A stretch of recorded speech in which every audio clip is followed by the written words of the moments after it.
Hello, ever since the archetype of Sigma males started to gain popularity, people want to know what makes a Sigma male so different from an alpha male. We'll try to dive into some of the main differences here. The value of silence. Alpha males need a specific environment to function. They like to speak and want to be heard. They are active for the audience and are at their best when people are watching. In short, they are loud personalities and wish to remain the same. Sigma males are the opposite in every way. They respect silence and appreciate a quiet environment. They can perform better without an audience and rarely do things for public acknowledgement. Flexibility and dominance. Alpha males have a compulsive need to compete and dominate their current environment.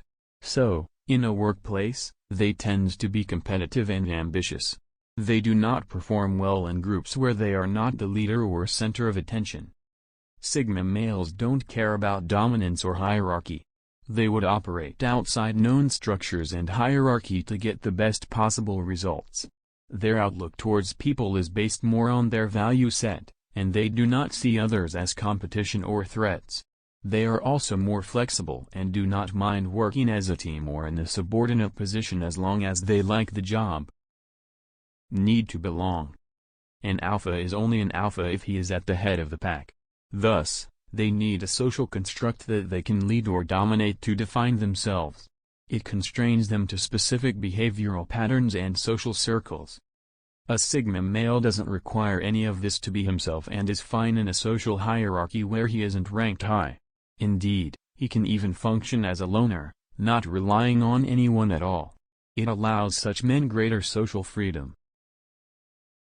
Humility. Since an alpha male's self-worth is closely tied to society's perception, they have an innate need to showcase their personality and achievements. They talk or brag about themselves and reinforce to the rest of the pack that they are the alpha males. Sigma males differ in this regard as well. Their focus lies more on the job itself than the societal standards. They will do the job to the best of their ability and not care for praise or public opinion. Their need for appreciation ends at them being seen as people who can do a good job. Perception. Alpha men are characterized as aggressive, opinionated, competitive, and constantly active. People usually see an alpha as someone who craves attention and lives for social validation. Sigma males are harder to read for most people. Indeed, most people might not even know what the term even means since mainstream psychology has bracketed men into alpha versus beta for so long. Once people know someone with Sigma characteristics, they are seen as independent thinkers, lone wolves, as opposed to being in an alpha's pack, disassociated from a lot of social conventions, and good listeners.